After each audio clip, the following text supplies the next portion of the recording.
Porque nuestras vidas debieran ser de una forma que muchas veces no la son, no la es,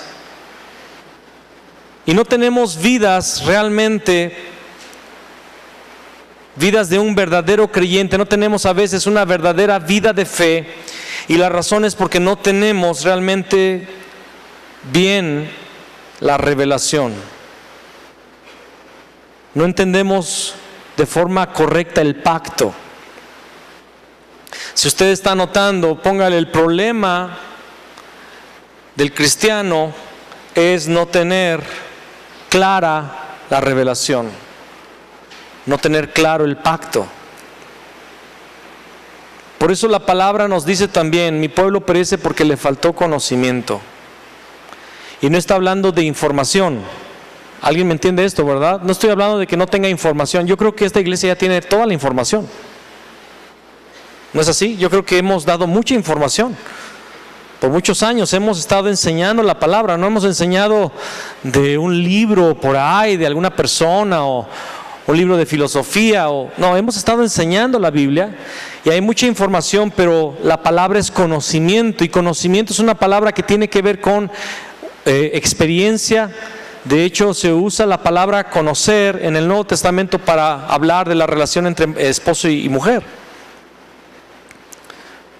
La palabra que dice: y conoció José a su mujer María. Después que Jesús nació, él conoció José a su mujer. Significa tuvo relaciones conyugales. Y conoció esa es la palabra que se usa para la relación entre el esposo y la mujer. Entonces estoy hablando de ese conocimiento, una experiencia, una revelación. Y yo quiero hablar primeramente de cómo fue el primer pacto, que se le llama pacto de obras. Y ese pacto fue dado a Adán.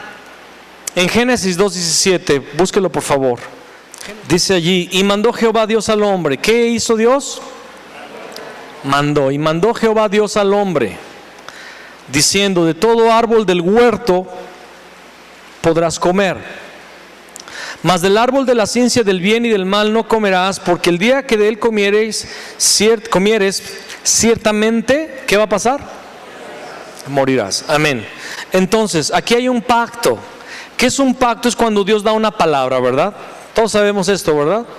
¿Sí? ¿Qué es el pacto? Cuando Dios da una palabra, cuando Dios da un mandamiento, porque Dios es la palabra. Entonces, cuando nos da una palabra, ¿qué nos está dando? Nos está dando de su esencia, nos está dando de su divinidad, una orden, un pacto, un mandamiento, una palabra que nos va a traer un beneficio. ¿Por qué Dios le dio esta palabra a Adán? Lo hemos visto. Dios le había hecho a Adán,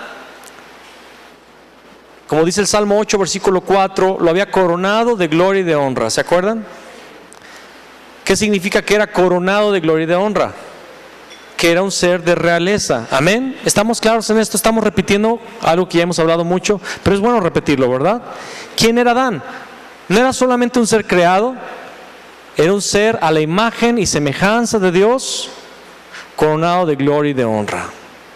Génesis 2:7 dice que Dios tomó del polvo de la tierra y formó al hombre y sopló en su nariz aliento de vida, y fue el hombre un ser viviente, no un ser vivo, un ser viviente. Tenía el Espíritu de Dios. Amén. Ningún animal, ninguna planta tiene el Espíritu de Dios. Tienen vida, tienen instinto, pero no tienen espíritu. Con tristeza le quiero decir a todos los que aman a sus perritos: no hay un cielo para perros.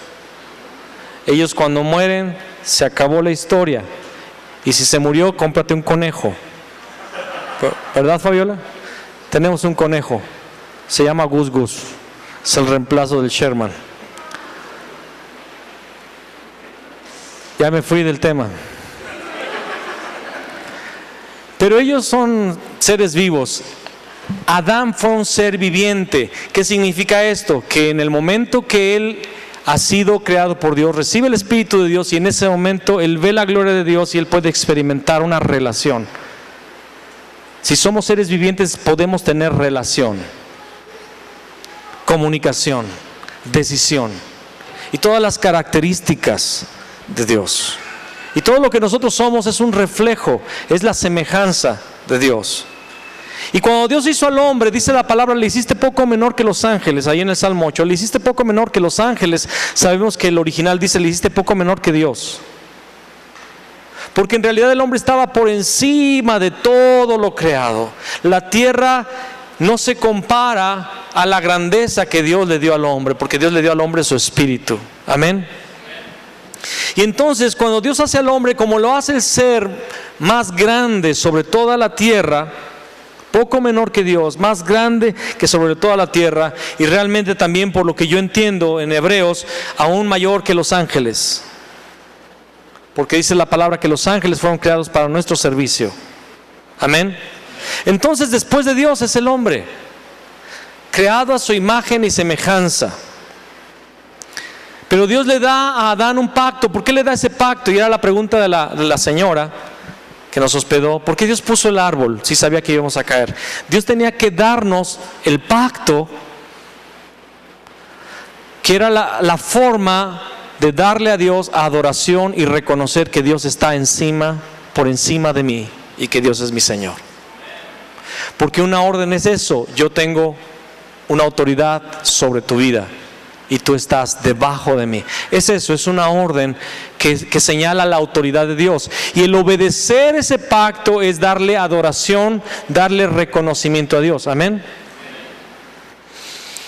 Ahora vemos este pacto y quiero recordarles dos aspectos. Uno, Dios había dicho que Adán podía comer de todo, amén, de todo árbol del huerto, de todo fruto de los árboles. Amén. ¿Se imagina que eran nada más 3 árboles frutales en el huerto? ¿O habría cientos de árboles?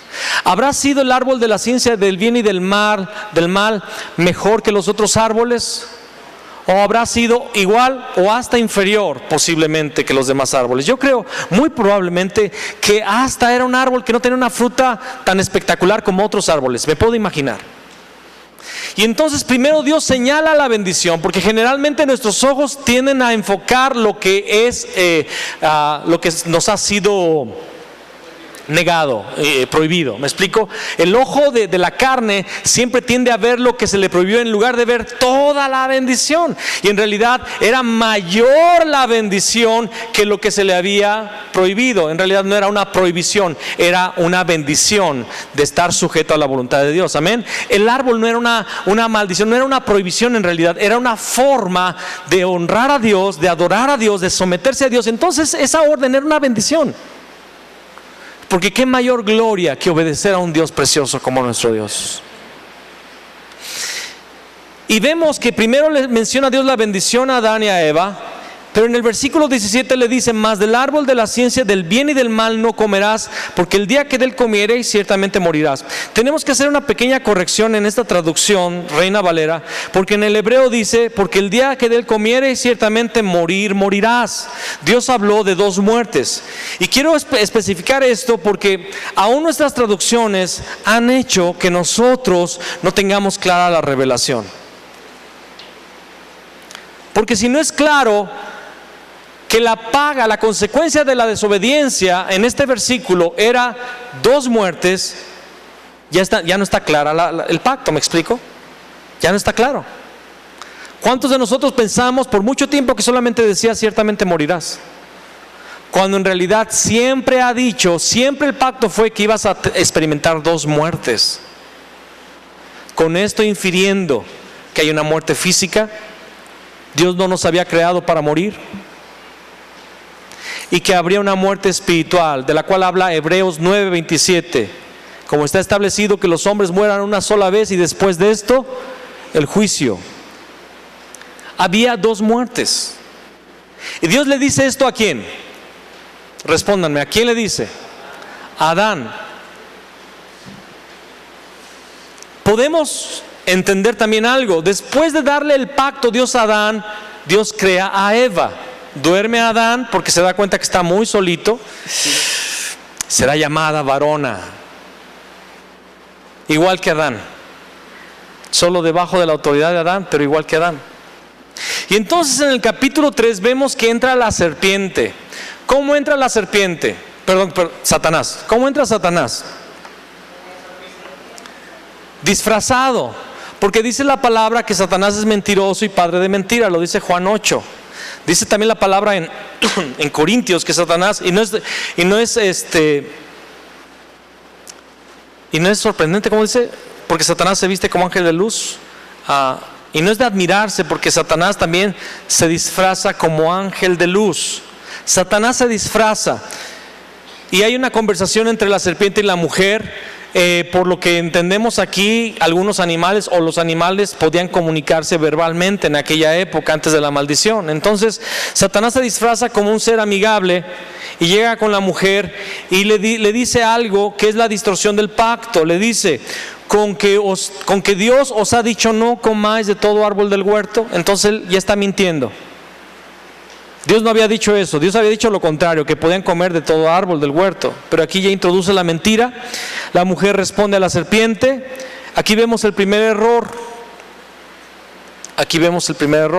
En lugar de, si alguien viene a mentir o a distorsionar la palabra de Dios, la mujer debía ir a cerciorarse primero con su marido, en lugar de entablar un diálogo con alguien que lo está queriendo convencer de lo contrario. Yo le platicaba a un hermano aquí de la congregación, porque él tiene contacto con personas que están metidos en otra corriente medio peligrosa de la palabra, los que creen mucho en guardar de cierta forma la ley. Le decía: sigue teniendo relación con esas personas, pero cualquier duda, ven a hablarla conmigo, para que Satanás no te haga tropezar. Si hay alguna cosa que te hacen ellos dudar de la palabra, vamos a sentarnos y con la palabra vamos a ver si lo que ellos te dicen está bien o lo que la palabra dice y estamos enseñando aquí dice. Vamos a platicarlo. No te quedes nunca con algo que esté allí haciendo estragos en tu espíritu y después ya estés totalmente envenenado con herejía, y debemos de tener cuidado con la herejía. Y amados, tengan cuidado con lo que ven en internet.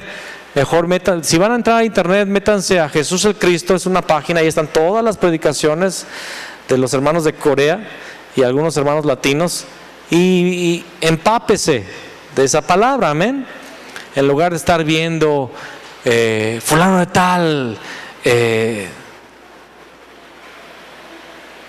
desnuda al predicador fulano de tal y muestra todo su maldad, y ahí estamos todos viendo los chismes cristianos. Ven Ventaneando Cristiano. Todas esas de YouTube son el Ventaneando Cristiano. Y dice la palabra, Pablo también le dice a Timoteo: cuídate de las fábulas y los chismes de viejas. De viejas, así le dice Pablo, de viejas, chismes de viejas. No se meta a ver en YouTube chismes de viejas. Conozca el pacto. No, dice Eva, dice: del fruto de los árboles del huerto podemos comer, pero del árbol que está en medio del huerto, dijo Dios. ¿Qué fue lo que dijo Dios según Eva? No comeréis de él, hasta ahí está bien, ni le tocaréis, ahí ya está mal. Para que no muráis, ahí ya está mal también. Porque ella menciona que no le puede tocar, y Dios no había dicho eso. Y segundo, dijo que Dios había dicho que nada más iba a morir una sola vez, cuando Dios había dicho: morirás. Hay tres aspectos del pacto que Eva no tiene claro. ¿Por qué? Porque tal vez, no puedo asegurarlo, la palabra no dice eso, pero por lo que vemos, tal vez el pacto que Dios le dio a Adán fue conocido por Eva de parte de Adán. Y yo creo que el no le tocaréis fue algo que le dijo a Adán, por conociendo a su mujer. ¿Verdad? Ni lo toques, dijo Dios. No que sea que lo vaya a tocar y se le antoje. no tiene claro el pacto. Entonces la serpiente dijo a la mujer: no moriréis. Y aquí está el engaño fuerte de Satanás. Sino que sabe Dios que el día que comáis de él serán abiertos vuestros ojos y seréis como Dios, sabiendo el bien y el mal.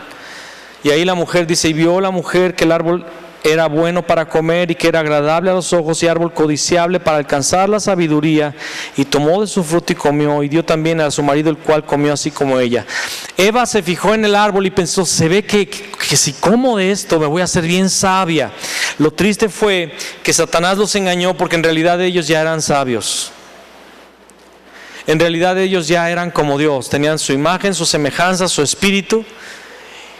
Y segundo, Dios no, es una mentira que Dios no quiere que seamos como Él, porque en su carta de Pedro Él dice: Dios quiere que seamos participantes de su naturaleza divina. El deseo de Dios, cuando Dios creó a Adán y Eva, era que quería que participaran de su naturaleza divina, y por eso puso el árbol de la ciencia del bien y del mal, para que ellos tuvieran la decisión, para que ellos no fueran robots apenas, sino que por propia decisión y voluntad decidieran obedecer a Dios. Dios los hizo perfectos. Y el hombre era sabio. Díganme, ¿qué hombre puede ponerle nombres a todos los animales que hay sobre la tierra?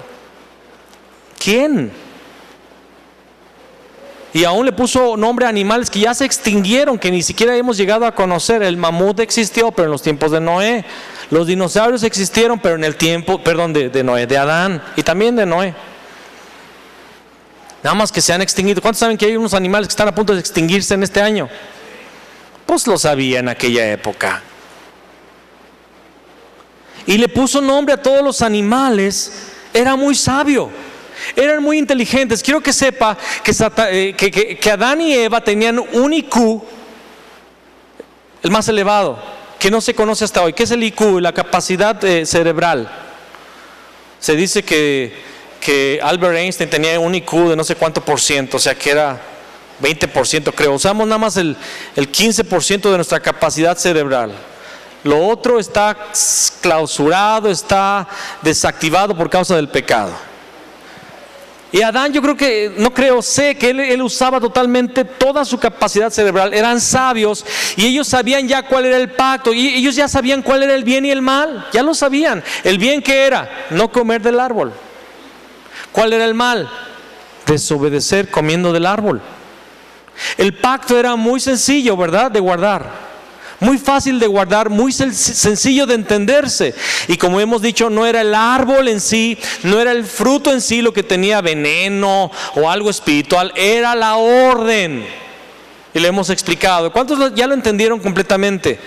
Que la situación no era en sí el árbol físico, sino en la orden que Dios había dado. Dios hubiera podido dar cualquier otro tipo de orden, y era eso lo que tenía que Adán y Eva creer, obedecer. ¿Cuál fue el pecado de Adán? Eva, su pecado fue tener la información velada, confusa. ¿Me explico? No la tenía clara la información. Entonces ella se anima a tomar del árbol, del fruto, lo come y se lo lleva a Adán. Le dice: mira, Adán, está bien rico, la serpiente me dijo esto.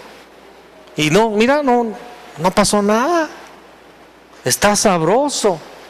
La verdad es que Dios no quiere que comamos de él. Y Adán, su pecado fue que él, aunque tenía claro el pacto, él dudó del pacto. Él dijo: Dios había dicho que íbamos a morir, pero ella no ha muerto. Y es más, me voy a esperar una media hora para ver, a lo mejor es de efecto retardado. Si veo que se empieza a poner morada o rosa o roja, ahí ya no lo hago. Pero Eva siguió igual de hermosa. Bien. Dijo: a ver, pues dame. Él dudó. Por eso la palabra en 2 Corintios 4:4, que ya conocemos, dice que el Dios de este siglo cegó el entendimiento de ¿quiénes? De los incrédulos. ¿Quiénes son los incrédulos? Los que no creen al pacto. Y en ese momento, cuando Adán y Eva comen, el Dios de este siglo ciega el entendimiento. Escúchame, Adán y Eva, que eran sabios, Adán y Eva, que tenían claro cuál era el bien y el mal, en ese momento reciben la ceguera del Dios de este siglo y ya no pueden ver la luz de la gloria del Evangelio de Cristo, el cual es la imagen de Dios. Ellos ya no entienden ahora sí bien lo que es lo bueno y lo malo, porque en el momento que Dios viene en el versículo 16 y le dice a Adán en el 12, y el hombre respondió: la mujer que me diste por compañera me dio del árbol y yo comí. En lugar de reconocer su pecado, Adán ya no sabe que él fue el culpable de su pecado. Él le echa la culpa a la mujer, como la mayoría de los hombres. ¿Por qué no llega temprano a la reunión del domingo? Es porque mi mujer se tarda. Voy a esperar a que esta piedrota te haga efecto, varón. Es que mi mujer se tarda. ¿Por qué no vienes en la semana? Es que mi mujer no quiere. Ándale, pues. Para eso me gustabas. Y las mujeres también. ¿Por qué no usted no ha esto en la fe, hermana, en su vida? No, es que mi marido no quiere. No tiene clara el pacto. La mujer que me diste por compañera me dio del árbol y yo comí. Lo ha de haber forzado, lo ha de haber amarrado, ¿verdad? En un árbol, y ahora tragas. ¿Verdad que no? Adán le está diciendo a Dios: la mujer que me diste, ¿qué está diciéndole? Tú tienes la culpa. ¿Para qué me abres aquí? ¿Para qué me sacas la costilla? ¿Para qué la haces tan bonita? ¿Verdad? El hombre no cree en el pacto, duda de él, y cuando él transgrede el pacto, en ese momento él pierde la claridad de las cosas, pierde su sabiduría, entra en confusión, y a lo bueno llama malo y a lo malo llama bueno. Dice Oseas capítulo 6 versículo 7: mas ellos, cual Adán, traspasaron el pacto, allí prevaricaron contra mí. ¿Qué significa esto? Mas ellos, cual Adán, está hablando de todos nosotros, por cuanto todos pecaron y están, ¿qué? Destituidos de la gloria de Dios, dice Romanos 6:23 o 3:23, siempre los confundo. Bueno, por cuanto todos pecaron y están destituidos de la gloria de Dios. Mas ellos, cual Adán, traspasaron el pacto. ¿Qué es traspasar? Desobedecieron el pacto. Dios dijo: no hagan esto y yo lo hago. Allí prevaricaron contra mí. ¿Qué significa prevaricar? Es cuando tú tienes bien claro lo que es bueno y no lo haces. Eso es prevaricar. Cuando tienes bien claro lo que es, qué es lo que debes de hacer y no lo haces. Allí prevaricó Adán. Era el pacto de obras y ellos lo quebrantaron. Entonces Dios va a soltar una maldición sobre ellos, ¿verdad? Y es la primer muerte. Morirás. La primer muerte es el juicio que Dios lanza sobre la mujer en cuanto a tener hijos y al dolor que le van a producir los hijos aun cuando crezcan. Que ella va a ser subyugada por su marido, ya no va a ser igual que él, va a ser una máquina de hacer hijos, porque Adán le pone nombre a Eva, cosa que Dios no le mandó poner. Entonces Dios le mandó a Adán ponerle nombre a los animales, no a su mujer. Le puso madre de todos los vivientes. Segundo, Adán, su deseo va a ser sobre su marido. Siempre la mujer, la expectativa de las mujeres es alguien que los va a hacer feliz. ¿Sí o no? ¿Sabes que esta expectativa no viene de Dios? Viene de la carne. Dios no te creó, mujer, para que tu plenitud fuera con un hombre. Es parte de lo que Dios quiere. Dios hizo a la pareja.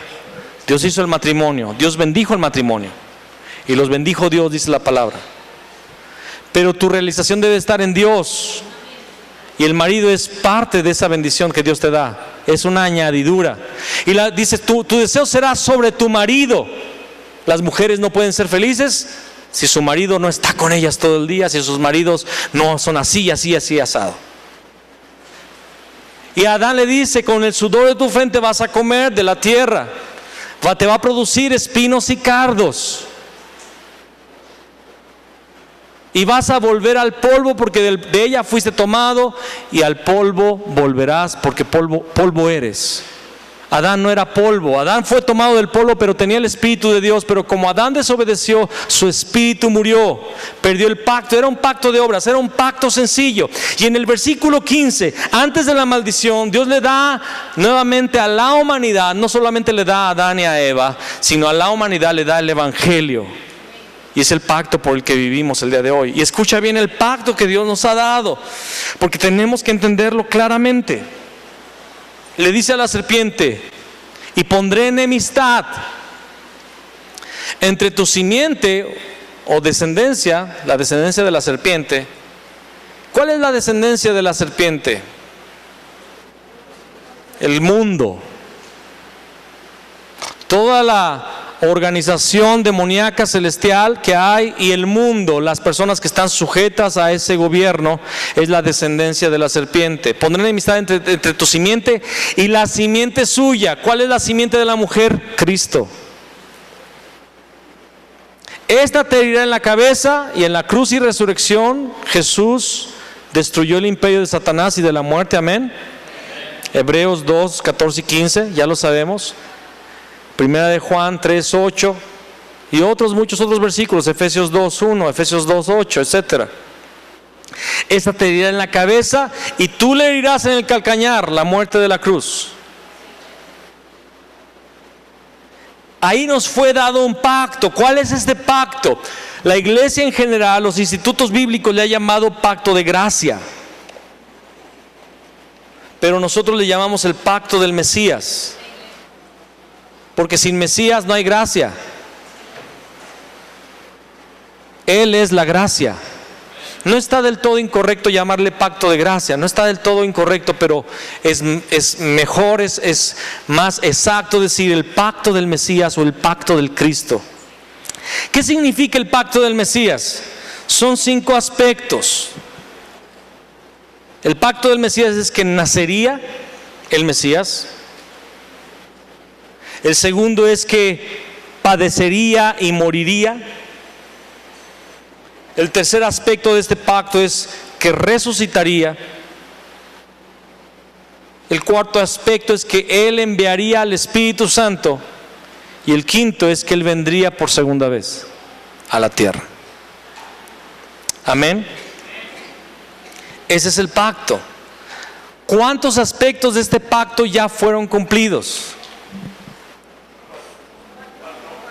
4. Él nació, profetizado en Isaías 7:14, una señal les es dada. He aquí que la Virgen concebirá y dará a luz un hijo y llamará su nombre Emmanuel. No es que se tenía que llamar Emmanuel, era lo que Él vendría a ser, Dios entre nosotros. Él vino y caminó entre nosotros. Juan lo explica en el primer capítulo de Juan y en la primera carta de Juan. Él dice: y vimos su gloria, gloria como del unigénito del Padre, lleno de gracia y de verdad. Y aquel verbo se hizo carne, dice primera de Juan 1:14. Y aquel verbo se hizo carne. Juan el Bautista dijo: he aquí el Cordero de Dios que quita el pecado del mundo. Ahí dice que viendo pasar a Jesús, Emmanuel, Él nació. Dice la palabra en el Evangelio que los ángeles le dijeron a los pastores: he aquí os doy nuevas de gran gozo, que os ha nacido hoy en la ciudad de David un Salvador, que es Cristo el Señor. Y esta será la señal: encontraréis al niño envuelto en pañales sobre un pesebre. Y los pastores buscaron un pesebre. ¿Dónde están los pesebres? En los establos. Buscaron los establos. Era una forma de encontrarlo rápidamente. Tantas casas que hay, pero hay pocos pesebres. ¿Y encontraron a quién? Al Salvador. Ese es el significado de Jesús, que es Cristo el Señor. ¿Quién es Cristo? El pacto prometido, el pacto de salvación. Él nació y Él padeció y murió. Vez tras vez vemos en los evangelios que Jesús le dijo a sus discípulos: es necesario que el Hijo del Hombre suba a Jerusalén, sea atormentado, sea torturado, sea maltratado por los judíos y muera y resucite al tercer día. La palabra dice que cuando sucedió después se acordaron de lo que Jesús había dicho. Pero cuando les decía vez tras vez, ellos no lo entendían. No entendían bien el pacto. Israel no entendía el pacto. Recuerden esto: Israel no entendía bien el pacto. Por eso Jesús le tiene que hacer la pregunta a sus discípulos, la pregunta de Mateo 16:16: ¿quién dicen que yo soy? No, pues dicen que eres este, aquel y aquel y aquel. Buenas personas, una buena referencia, pero eso no era Jesús. Pero a ver, eso está mal, pero ¿quiénes ustedes dicen que yo soy?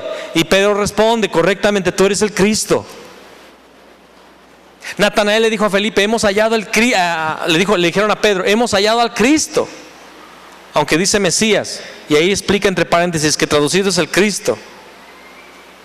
La mujer samaritana en Juan 4 dijo: he hallado al Cristo. El Cristo vino, padeció y murió. Cuando Él murió, todos se dispersaron, todos se asustaron, todos perdieron la fe. De hecho, Jesús le dijo a Pedro antes de morir: Pedro, Satanás te ha pedido para zarandearte como trigo, pero yo he rogado al Padre que tu fe no falte. Jesús sabía que su muerte los iba a zarandear, los iba a sacudir y ellos iban a perder la fe. Ellos estarían casi perdiendo la fe, y Él pidió que su fe no faltara. ¿Fe en qué? En el pacto. Fe en el pacto. Y ahí se va Pedro, y después un día le dice a los discípulos: me voy a pescar. No sabían qué hacer. Se había acabado su propósito. No tenían claro el pacto, no tenían claro qué hacer. Jesús había muerto, no entendían que era parte del pacto. Se van a pescar, y ahí Jesús en la orilla: hijitos, ¿pescaron alguna cosa? Nada, echen la red al otro lado. La echaron, pum, pescan, creo ahí es los 153. Y cuando llegan a la orilla, porque Pedro se echó al agua todo, Pedro está en la barca, se viste todo y se echa al agua. ¿Qué no es al revés? ¿Están dormidos o me están escuchando? Yo estoy muy emocionado. Sí, pero nada más yo solo, ¿verdad? Y luego cuando llegan a la orilla, Jesús ya les tiene un pescadito asado. Denme de lo que pescaron, y pone otros pescaditos allí. Y dice que todos empezaron a comer, y nadie se atrevía a preguntarle porque sabían que era Él.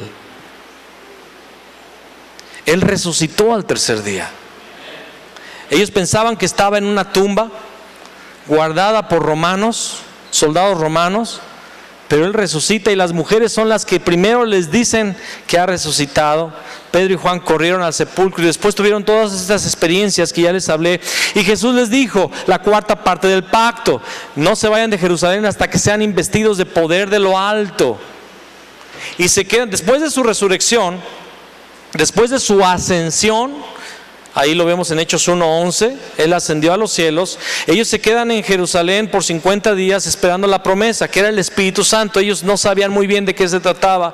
Y en Hechos capítulo 2 dice que sopló un viento fuerte, un viento recio, llenó toda la casa, y se les aparecieron lenguas como de fuego sobre sus cabezas, y empezaron a hablar 15 distintos idiomas, y hablaban las maravillas de Dios. Hablaban del Mesías, hablaban de lo que Dios había hecho en lenguas humanas. Ellos estaban proclamando las maravillas de Dios. ¿Cuál es la maravilla más grande de Dios? Que le envió a su Hijo, el Cristo. Estaban hablando del Cristo. Y ahí la gente se reunió, y hubo una conversión de 3,000 personas, porque Pedro dijo en Hechos 2:36: sepa pues ciertísimamente toda la casa de Israel que este Jesús, a quien vosotros crucificasteis, Dios le ha hecho Señor y Cristo. Fue el mensaje que salvó 3,000 personas. Después, cuando sanaron al cojo en Hechos 3, 5,000 se convirtieron. Ellos tuvieron una iglesia de 8,000 en unos pocos días.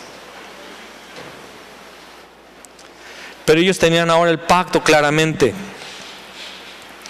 Génesis 3:6 nos dice cómo Adán y Eva perdieron el pacto. Oseas 6:7 nos dice cómo todos hemos perdido el pacto y traspasado el pacto, prevaricado como lo hizo a la manera de Adán. Y Romanos 5:19 nos dice que así como el pecado entró por un hombre, así por la muerte y resurrección de Cristo, todos hemos recobrado vida. Pero ¿qué es la vida de aquel que cree y obedece al pacto? Romanos 1:5 nos dice que el evangelio, el apostolado y la gracia nos fue dada para la obediencia a la fe en todas las naciones. El apostolado y la gracia nos ha sido dado para la obediencia a la fe en todas las naciones. ¿Cuál es la obediencia a la fe? La obediencia a la fe del pacto de Jesús el Cristo, el pacto del Mesías. ¿Cuál es el aspecto del pacto que aún falta por cumplirse? La segunda venida. ¿Cuántos dicen amén? Pero esta segunda venida, la palabra dice que nadie sabe el día ni la hora, no es una venida nada más así que tenemos que sentarnos a esperarla sin hacer nada. Es una interacción entre el cielo y la tierra, el tiempo de la segunda venida. Y entonces la vida de la iglesia tiene que ser una vida que cree y obedece al pacto. Romanos 16:26, vamos a buscarlo. Romanos 16:26 dice: pero que ha sido manifestado ahora, y que por las escrituras de los profetas, según el mandamiento del Dios eterno, se ha dado a conocer a todas las gentes, para que ¿qué? Obedezcan a la fe. ¿Para qué es el evangelio? Para obedecer a la fe, para obedecer al pacto. Escúchame, tú no fuiste salvo nada más para salvarte del infierno. Tú fuiste salvo para regresar al pacto, y el pacto es obedecer a Dios, creer en el Mesías. Primera de Pedro 1:2, búsquelo conmigo. Dice: elegidos. ¿Cuántos elegidos hay aquí? Levanten la mano. Yo creo que yo soy un elegido. Elegidos según la presciencia de Dios Padre en santificación del Espíritu, para obedecer y ser rociados con la sangre de Jesús Cristo. Gracia y paz os sean multiplicadas.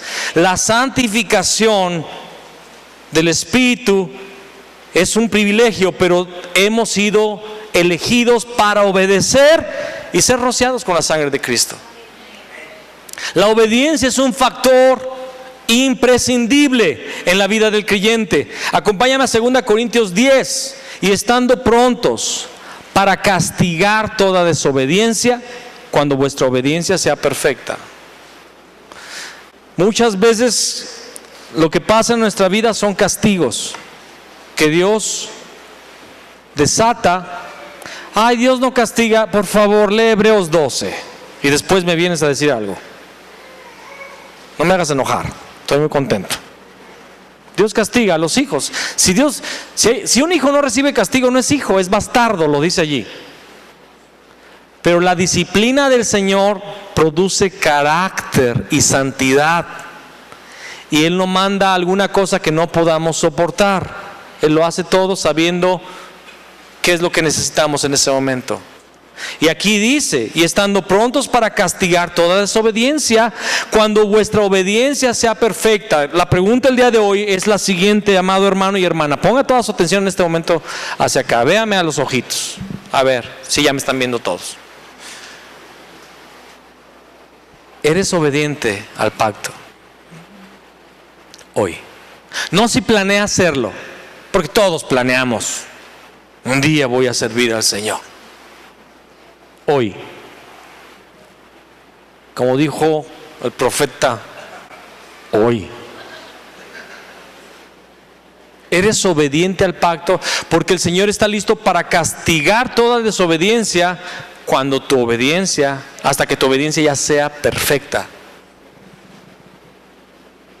Muchas cosas que nos suceden es Dios haciéndonos despertar, sacudiéndonos para que seamos despertados. Esto está escrito en 2 Corintios. Pablo escribió 2 cartas a una iglesia que se la vivió en desobediencia, que se salía del evangelio. En el siguiente capítulo le dice, el capítulo 11, Pablo le dice: temo que como la serpiente engañó a Eva, con su astucia engañó a Eva, vuestros sentidos sean extraviados de vuestra sincera fidelidad a Cristo. Porque si viene alguien anunciando otro Jesús del que yo les anuncio, bien lo toleran. Si les anuncian otro evangelio, lo toleran. No estaban obedeciendo al pacto la iglesia de Corinto. ¿Cómo debemos de obedecer? Primero, creer y obedecer a Jesús como el Cristo. Yo no sé si ya lo crees. Yo no sé si ya lo entiendes. No sé si te ha sido revelado ya, pero si no ha sido revelado todavía y todavía se te hace confuso, el lenguaje todavía se te hace raro, si todavía se te hace redundante, innecesario, como que es algo básico que repiten una y otra vez, hermano, por favor, vuelve al pacto. Estás en la misma situación de Eva, no tienes claro el pacto. Cuando no hay claridad en el evangelio, tú le das la oportunidad a Satanás de distorsionar el pacto en tu vida. ¿Y cómo lo tienen distorsionados? Algunos piensan, no, es que el pacto es que yo me porte bien, sea salvo y viva bien. Y muchos piensan que el pacto es nada más venir a la iglesia, ser buenos cristianos, ser buenas personas, y creen que están cumpliendo con el pacto. Pero me temo que no es así. Ni le toquéis, es que el pacto es que yo no peque, que yo me aguante. Quiero, no, me da baño de agua fría. Y no, el no pecar es una bendición de la salvación. Es una bendición. Cuando realmente has nacido de nuevo, la simiente de Jesús ha sido plantada en tu vida y el salvo ya no peca, dice la palabra. Y si alguno llega a pecar, abogado tenemos. Hemos puesto al pecado hoy en una situación, hablo en la vida del creyente, como que es la meta a vencer. No, la meta a vencer es llegar a ser como Cristo, y la consecuencia es que dejamos de pecar. Es muy distinto. Si pones como meta dejar de pecar, te vas a enfocar en algo que tú no puedes vencer. Es Cristo el que lo hace por una obra sobrenatural. Es un don de Dios, Efesios 2:8. Es una obra de Cristo. Yo solamente debo creer y clamar: Señor, revélame cada día a tu Hijo. Revela lo que Él ha dicho. Hay un versículo, ahorita se me olvidó dónde está, pero que hace mella en mi corazón. Cuando Jesús dijo: si el Hijo os libertare, seréis verdaderamente libres. Y si Él lo dijo, es verdad, y yo lo creo. Si Él me liberta, no voy a ser a medias libre, medianamente libre. Hay más o menos 20, hay más o menos. Es el cansancio, ya me está haciendo tic el ojo aquí. No voy a ser medianamente libre. Si el Hijo os libertare, si tú eres un alcohólico y viene Cristo y te liberta, vas a ser totalmente libre del alcohol. Si tú eras un lascivo, adúltero, y que no podías dejar de ver mal a las mujeres, pero si viene el Hijo y te liberta de esa lascivia, vas a ser libre totalmente. Y yo doy testimonio de que es verdad. Cualquiera que haya sido el azote de Satanás, la palabra dice en primera de Juan 3:8, el que practica el pecado es del diablo. Para esto apareció el Hijo de Dios, para deshacer las obras del diablo. Jesús deshace las obras del diablo. No te hace un poquito mejor, Él te hace santo, Él te hace justo. Si no lo eres es porque no has creído completamente, porque sigues escuchando la voz de la serpiente. Y esto, ¿sabes por qué sucede? Porque no tienes claro el pacto. Cuando no tenemos claro el pacto, no obedecemos. Debemos creer y obedecer a Jesús como el Cristo. ¿Qué es el Cristo? Vamos a Mateo 16:24 una vez más. Dice: entonces Jesús dijo a sus discípulos: si alguno quiere venir en pos de mí, niéguese a sí mismo y tome su cruz y sígame. Y luego Marcos 8:34, ya no lo busque, pero dice lo mismo. Marcos 8:34 es la misma frase: si alguno quiere venir en pos de mí, niéguese a sí mismo y tome su cruz y sígame. ¿Cuántos quieren seguir a Jesús? ¿Cuántos quieren ir en pos de Jesús? Yo quiero seguir a Cristo, pero hay una condición: niéguese a sí mismo, tome su cruz y sígame. Hoy algunas religiones tomaron esto de forma literal porque no tienen la revelación, y ellos hacen cruces de madera y las cargan en procesiones por este versículo. Es que Jesús dijo: si alguno quiere venir en pos de mí, tome su cruz y sígame, y tomen la cruz. Y algunos hasta se quitan las camisas y dejan las cruces rasposas para que les raspe, para que les cale, como si eso les contara delante de Dios como un martirio, como un sacrificio. ¿Han visto esto? Toman su cruz física, pero Jesús no estaba hablando de una cruz física. Aunque Él iba a una cruz física, la cruz para Cristo era cumplir el propósito que Dios tenía para su vida. ¿Cuál era el propósito de Dios para Cristo? Que Él muriera en la cruz Y Él cumplió con la voluntad del Padre. Para poder ir a la cruz, Jesús tuvo que negar a sí mismo. ¿Qué era negarse a sí mismo?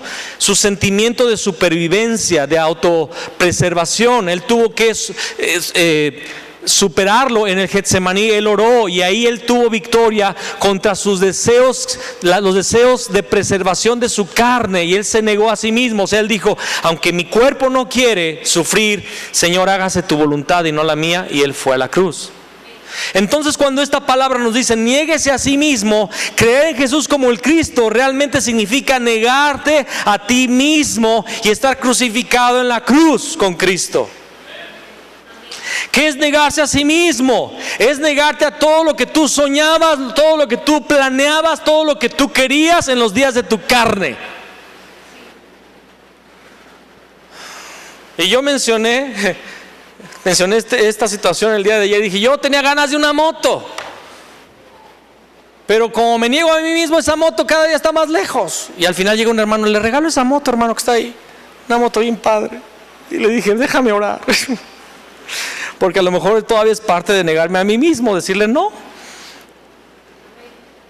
Amén.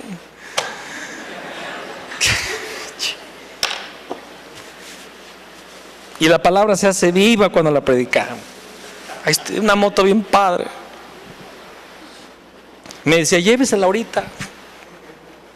Y mi esposa estaba por la ventana allá en la cocina, detrás de una garrafón de agua. Negarte a tus deseos. ¿Se acuerdan de Gene Simmons cuando habló de un hobby que él tomó y que empezó a darle mucho tiempo? ¿Se acuerdan? Y el hobby era golf. Yo sé que era el golf, que él habló ahí. Y fue a la tienda a comprar. Él dijo algo para mi hobby, era un palo de golf. Dice que le cayó de encima la lámpara de neón gigante, le cayó y se le rompió todo así, y le cayó todo el polvo blanco encima, y los vendedores no sabían qué hacer. Nunca había pasado eso. Y él dice: yo sé lo que está pasando, deja ahí. No, pero ya se lo voy a envolver. No, déjalo ahí. Se fue y dejó su hobby, que es un hobby muy caro, por cierto, muy padre, dicen por ahí unos amigos que tengo. Pero si ese hobby te va a hacer faltar los domingos, sea el golf, no quiero que alguien me lo malinterprete por acá, sea el fútbol, sea tu reunión social con tus amigas por ahí, sean las fiestas familiares, sea tus paseos, tus vacaciones, tus 5 periodos vacacionales durante el año. Hablábamos con una pareja que son parientes de un pastor y están muy bien en su trabajo, recibe buen salario, y nos llevó a comer allá en El Salvador. Y luego me decía: no, es que aquí hay un complejo vacacional en tal playa, está precioso, vamos cada año 2 veces. Y también, y por cierto, vinieron a Cancún hace un mes, porque les gusta ir mucho a las playas. Y bien padre, la próxima vez que vénganse una semana antes, los llevamos a la mejor de las playas de por acá. Nosotros les invitamos la playa, los invitamos y en ese momento el Espíritu, nada contra las playas, amén, gloria al Señor. Los hermanos, hay 2 hermanos que me han llevado a la playa, gracias. Pero lo que estoy hablando es lo siguiente, y se los dije a ellos. Una pregunta: ¿alguna vez han viajado con sus pastores a hacer la evangelización mundial a otro país? No. ¿Han viajado a hacer la evangelización mundial aquí en este país? No. Y ustedes están gastando su vida en vacaciones y vacaciones cuando Dios te dejó el pacto de la evangelización mundial. Negarse a sí mismo. Hay gente que pasa la vida cuidando de un carro, cuidando de una motocicleta, cuidando de una casa, o viviendo para una casa. Y si tienes una casa, gloria a Dios. Si tienes una moto, un coche, todo que sea bendición y que Dios te lo haya concedido, amén. Pero tu corazón está allí. Jeremías 17, creo que dice: engañoso es el corazón del hombre y perverso más que todas las cosas, ¿quién lo conocerá? Nuestro corazón se desvía por las cosas de este mundo. El que quiera seguirme, ir en pos de mí, niéguese a sí mismo, tome su cruz y sígame. ¿Cuál es la cruz? Pero antes de esto vamos a ver Romanos 6:6. Dice, sabiendo esto, que nuestro viejo hombre fue crucificado juntamente con él, para que el cuerpo del pecado sea destruido, a fin de que no sirvamos más al pecado. Y ¿sabes qué? Servir al pecado no solamente significa que andábamos haciendo cosas atroces como es tomar, drogarse, vivir en fornicación, adulterio. No solamente es eso. Pecado es hacer todo aquello que no es la voluntad de Dios. Joven, y si Dios te ha llamado al ministerio y tú estás estudiando una carrera que no tiene nada que ver con el llamado, es pecado. Entonces, en ese caso, hasta estudiar una carrera es pecado. El pastor dijo que estudiar es pecado. No estoy diciendo eso. Todo lo que no está en la voluntad de Dios para tu vida es pecado. Y si en la voluntad de Dios está que estudies por una razón, eso es bendición.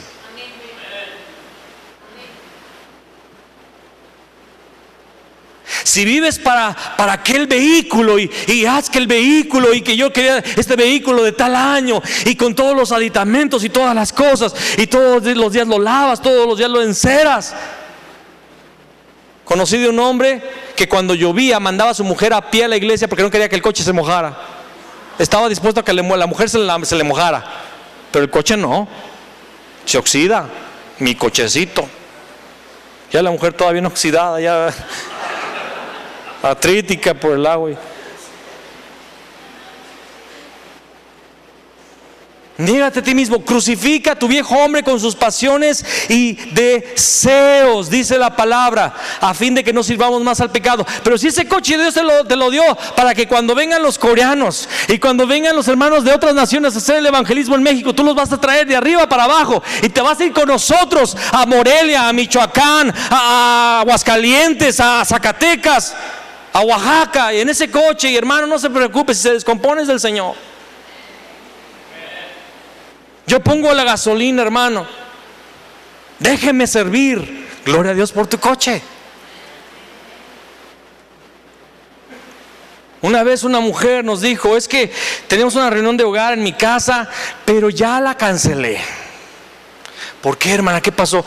Es que los niños se subían a mi sillón blanco. Su Dios era su sillón blanco. Me hubieran dado ganas de decirle, pónganle las veladoras ya de una vez al sillón, al santo sillón. Pero si tú compras una buena sala, porque dices que vienen muchos hermanos y siempre las banquitas verdes que nos prestan en la iglesia, pobrecitos, ¿verdad? No, hay que comprar un sillón, vieja, bien grande, bien bonito, para que la célula estén bien cómodos. Ahí sí, cómprate el sillón. Y nos vamos a comprar gris por si se suben los niños, que no se note la mugre. Cómpratelo gris. ¿Quiero ampliar mi casa para que el movimiento de la palabra sea con más personas? ¿O para mostrar que tienes una casota? ¿Para qué vives? ¿Para quién vives? ¿Te estás negando a ti mismo? ¿O en realidad vives para ti mismo? Hay muchas personas que tienen club. Alguien dígame. Y pasan más horas en el club que en la oración entre semana aquí.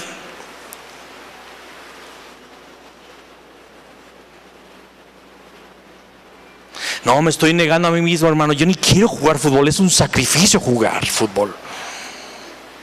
Ni quiero, me obligan.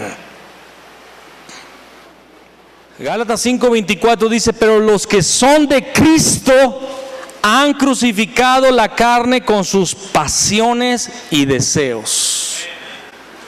Ya viene el mundial de fútbol, no sé en qué horarios van a estar los partidos, pero si sale un partido en horario de reunión, quiero ver cuántos han crucificado su carne con sus pasiones y deseos.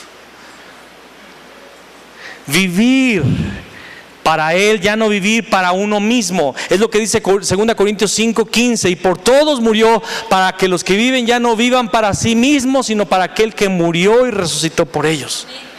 Ya no vivimos para nosotros, vivimos para aquel que murió y resucitó por mí. Cargar su cruz para la salvación de las almas, el sufrimiento para la evangelización mundial y la cruz de gloria. Es aquel que sigue a Cristo Jesús, es aquel que sigue a Jesús el Cristo. Hermanos, el pacto que nos ha sido dado es que Él va a volver, pero para que Él vuelva tiene que cumplirse en Mateo 24:14, y este evangelio del reino será predicado a todas las naciones para testimonio, y entonces vendrá el fin. ¿Cuál es el fin? Que Jesús vuelve.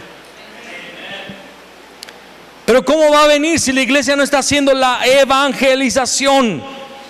Vamos a Mateo 4:19. Y les dijo: venid en pos de mí y os haré pescadores de hombres. Venid en pos de mí y os haré ¿qué?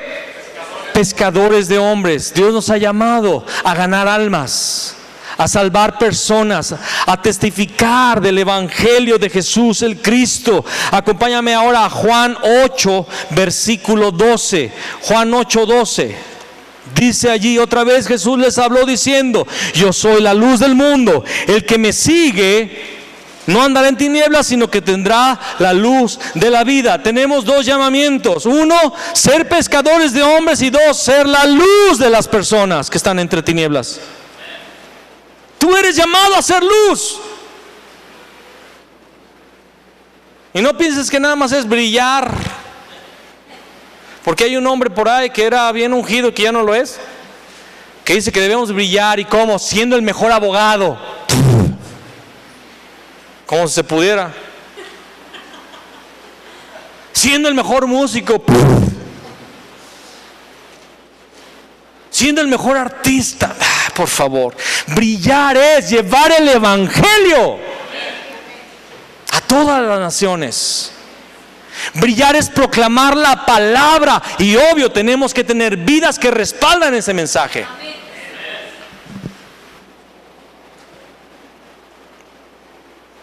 ¿Qué significa Emmanuel? Entonces es vivir con el Señor. Si Él dijo, Emmanuel, Dios con nosotros, significa que Dios está aquí. ¿De qué habla Juan 14, 16 y 17? Habla de que el Espíritu Santo ahora vive con nosotros y en nosotros, y que somos guiados por el Espíritu del Señor.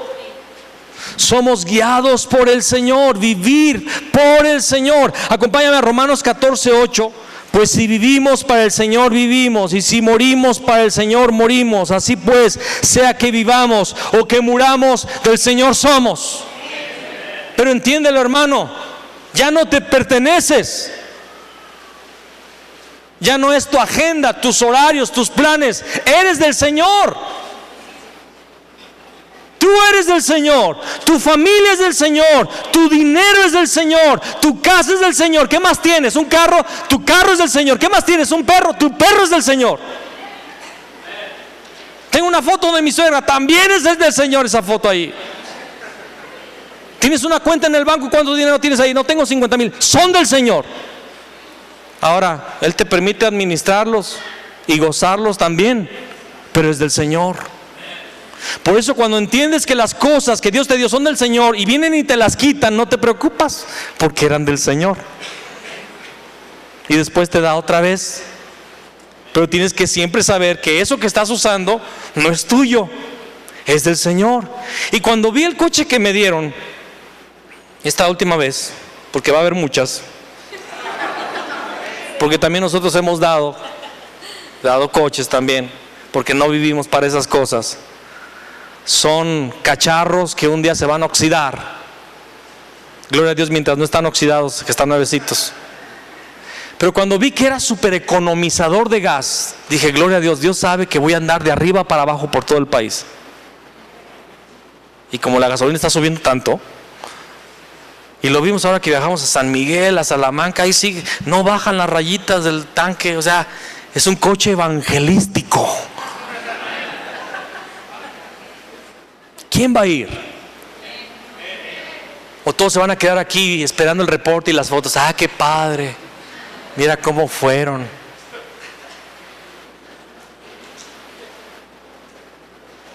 O usted va a entender que si vivimos, para Él vivimos, y si morimos, para Él morimos. Ya sea que vivamos o que muramos, del Señor somos. Y te puede pasar que estés en el avión y no pueda aterrizar después de 3 o 4 veces y tú digas, y aquí me quedé. Pues si morimos para el Señor, morimos. 1 Corintios 10. Si pues coméis o bebéis o hacéis otra cosa, hacedlo todo para la gloria de Dios. No es exageración lo que estoy diciendo. Si comes o bebes o haces cualquier cosa, que todo lo que hagas sea para Él. Todo, diga conmigo, todo lo que yo hago debe ser para su gloria.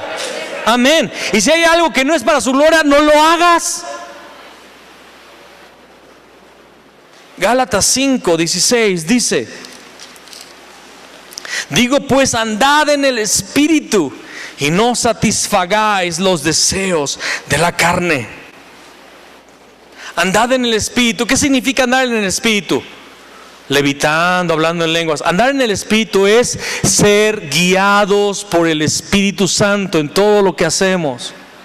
Ser guiado. A mí me está pasando, gloria a Dios. Bendigo su nombre porque Él lo está haciendo. No es por esfuerzo. Pero mientras me encuentro con personas, así sea el que me va a poner la alarma o la mujer que me viene a cobrar la renta, a todos les estoy compartiendo el Evangelio rápido, porque algunos tienen prisa. Pero a todos les estoy compartiendo. Les estoy diciendo, ¿sabes cuál es el problema fundamental?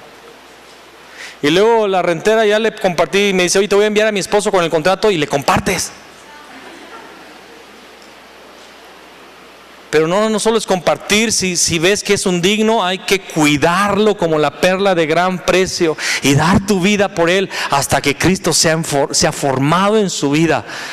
Digo pues, andar en el Espíritu y no satisfagáis los deseos de la carne, dice aquí el Señor. Entonces debemos creer y obedecer el pacto. ¿Cuál es el pacto? Es la quinta parte que falta del pacto del Mesías. Esa quinta parte es que el Mesías vuelve. Pero para que vuelva, la palabra dice que el Evangelio tiene que ser predicado a todas las naciones. Y no pienses, voy a predicar el Evangelio hasta que salgamos a otro país. Desde aquí. La palabra pueblos en el griego es etnos, grupos étnicos. Hay muchas naciones dentro de México. Hay muchos etnos, pueblos. Si tú vas de aquí a Aguascalientes, te das cuenta que los aguascalentinos, no sé cómo se digan ellos, los hidrocálidos, ¿verdad? Los de los 3 anillos viales, ellos son muy diferentes de los leoneses. Ni mejores ni peores, somos diferentes simplemente. Si te vas a Sonora, ahora que vivimos estuvimos con unos de Sonora, son de diferentes los muchachos. Otra forma de pensar, otra forma de vivir, etnos. ¿Qué hubiéramos hecho nosotros? No, hay que cuidar de esta gente. No hay que salir, hay que cuidar de la iglesia. Son 8,000, ¿quién las va a cuidar? A ver, luego vamos a nombrar 10 pastores de 1,000 cada uno, que cuide de 1,000, y vamos a levantar diáconos y ancianos y todo. Nuestra mentalidad occidental del siglo XXI hubiera hecho que nosotros nos distrajéramos con esa comunidad local. Pero Jesús dijo: id por todo el mundo y predicad el Evangelio a toda criatura, comenzando desde Jerusalén, Judea, Samaria y hasta lo último de la tierra. Es haciéndolo aquí y al mismo tiempo haciéndolo allá. Haciéndolo aquí y haciéndolo en Comonfort, haciéndolo en Salamanca, haciéndolo en Durango, haciéndolo en México, haciéndolo en las naciones. Y un día podemos estar en Corea o en una nación bien distante, y el otro día en una célula allí en La Joya, allí en La Piedad, no sé, con grupos grandes y con grupos pequeños. El día de ayer estábamos con gringos que se están jubilando aquí en San Miguel de Allende. Y les decía, ustedes pensaron que vinieron a jubilarse, pero vinieron aquí a escuchar que Jesús es el Cristo para comenzar la aventura. En Hechos 11:26, no lo busques, dice la palabra que Bernabé, cuando vio que la iglesia allí, que había florecido, Antioquía era un lugar donde había mucho, era un lugar gentil, Antioquía. Y Bernabé llegó allí y vio que el Evangelio había llegado allí. Los griegos habían escuchado el Evangelio allí. Se va por Pablo ya a Tarso, que está más distante. Se regresa con él a Antioquía y allí empiezan a discipular a la gente por un año entero. Y en ese lugar Dios levanta profetas y maestros, y ves los nombres del equipo. Era Lucio de Cirene, no sé qué, Pablo, Bernabé. Era un equipazo, era una iglesia fregona, era una iglesia a todo dar, una iglesia grande, choncha, con un liderazgo precioso. Imagínate tener como uno de los maestros a Pablo en esa iglesia, Bernabé. Y estaban allí y crecieron. De allí ellos son enviados, Pablo y Bernabé, a las misiones, al evangelismo mundial. Y se llevan a Marcos, y otros les están acompañando en sus viajes. Pero dice la palabra en este versículo que te acabo de hablar, es Hechos capítulo 11, 26, dice: y en aquel lugar se les llamó por primera vez cristianos. ¿Por qué se les llamó cristianos? Si lo relacionamos con Hechos 5:42, que dice: y todos los días en el templo y por las casas no cesaban de enseñar y de predicar que Jesús es el Cristo. Se les llamó cristianos porque no paraban de hablar del Cristo. Yo pensaba en el pasado y escuché: no, es que se les llamó cristianos porque es Cristos pequeños. Es porque el mensaje era claro. El pacto era claro en la iglesia de Antioquía. Y como era claro, enviaron a dos de sus mejores jugadores. Mandaron a sus jugadores estrellas. ¿Sabes qué? Yo no quiero nada menos que eso. Y si hubiera vida en otro planeta, quisiera ir a evangelizar ese planeta también. Pero yo no quiero, hermanos, y abro mi corazón en este momento a ustedes, a la iglesia local. Yo les amo. Y no me estoy para nada despidiendo de ustedes. Yo quisiera que mi corazón, el corazón que Dios nos está dando hoy, a mi esposa y a mí, fuera el corazón de toda la iglesia. Que usted entienda que usted ya no se pertenece, usted fue comprado y usted debe de vivir por el pacto del Mesías. Ha dejado su espíritu para guiarlo, para hacer la evangelización mundial. Y mientras usted evangeliza, usted se salva, porque usted está cumpliendo el pacto. Adán y Eva perdieron el pacto y fueron expulsados. Cuando se pierde el pacto, eres expulsado de la bendición. Cuando tienes el pacto, vives en la bendición. Qué tristeza habrá vivido Adán todos los días de su vida. Él vivió mucho, vivió 930 años. Y yo creo que cada día él pensó: ¿por qué desobedecí al pacto? Tenía la presencia de Dios y tenía toda bendición. Maldito el día que lo desobedecí. Y fue una gran tristeza para él. Hay muchos de aquí que Dios les está dando una última oportunidad de servirle, y que si no la aprovechan el día de hoy, escucha lo que digo, ya no habrá otra oportunidad. Ya no se volverá a repetir. Dice la palabra que Esaú, queriendo obtener la primogenitura, aún con lágrimas, ya no la alcanzó. Ya no la alcanzó. Y todo comenzó cuando por un plato de lentejas él vendió su primogenitura. Muchos de nosotros, al escuchar del plato de lentejas, decimos: qué estúpido haber vendido su primogenitura por un plato de lentejas. Algunos lo hacen por un partido de fútbol, por un carro, por una casa, por un trabajo, por su propia familia que no los quiere dejar servir al Señor, por una esposa caprichosa que lo quiere tener para ella toda la vida, 24 horas. No sé qué es el plato de lentejas que has estado comiendo. Moisés dijo: si tu presencia no hay con nosotros, mejor no nos saques de aquí. Obedecer al pacto, tener su presencia, ser guiados por Él, es lo más importante en la vida. Esa es la vida del creyente, esa es la vida de la fe, la vida que cree en el pacto, lo entiende, lo cree y vive por el pacto. ¿Cuál es el pacto? Jesús es el Cristo. Debemos ir a todas las naciones de la tierra con el Evangelio. México tiene que escuchar este Evangelio. Supera, trasciende tus límites por el poder del Espíritu Santo. Muchos se sienten poca cosa, muchos creen que no pueden ser usados, muchos se sienten débiles, inexpertos, tontos, no preparados. Muchos tienen complejos, traumas y dicen: Dios no me puede usar. Quiero decirte, eso es del diablo. Esa es la voz del diablo. Él escoge lo vil y menospreciado, lo que no es, para avergonzar a lo que sí es. Lo pobre para avergonzar a lo rico. Y cuando yo estoy en los aviones, el otro día le decía a Tere, yo estaba allí en Corea, en Seúl, en una de las naciones, de las capitales más preciosas, en un palacio. Yo estaba ahí recorriendo un palacio y yo dije: Señor, yo estoy aquí.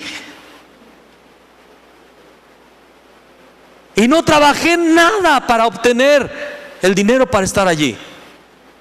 Y le decía a Eldita, mi sobrina: Elda, estás aquí. Dios te trajo a ti. Humanamente, ¿quién es Elda? ¿Quién es Fabián?